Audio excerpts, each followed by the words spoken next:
Finally, Gill Hicks from South Australia, our South Australian Australian of the Year. Please welcome Gill.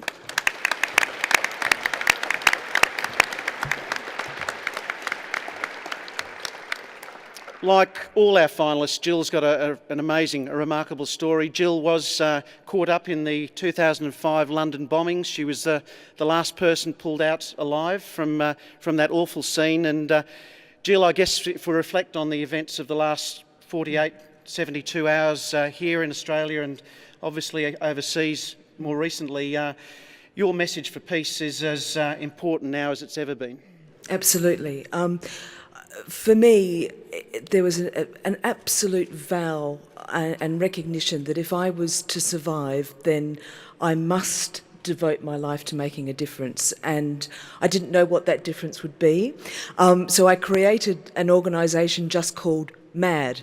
And I thought, actually, I quite like this because it could be mad crazy, it could be mad angry, but equally, it could just be a fantastic acronym for making a difference. And as the years unfolded, it became very clear to me that the difference I needed to make was to, I think, be a symbolic idea of a bridge that can go between division in society. So that's how I started my journey.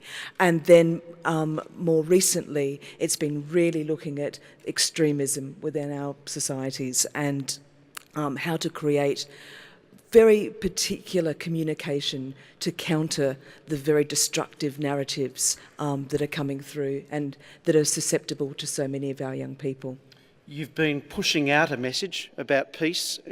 What's your message today, given that peace is a verb? So if we thought about it as something that wasn't just an ideal of something we could all strive for, this idea of utopia, but if we thought about peace as a verb and something that we all consciously did, then it changes the whole face immediately. So you've got a remarkable special object. It was with you in London at that time. Tell us about it. I've seen it. This is the third time I've seen my object, and it's my briefcase I had with me in the carriage at the time of the bombings. And I've only ever opened it briefly and then closed it back up again. And I remember when the forensic team brought it back to me and I said, I don't want it cleaned, I want it preserved so I will never forget that moment. And for me, it's the symbol of the end of life as I knew it, the end of what I call life number one.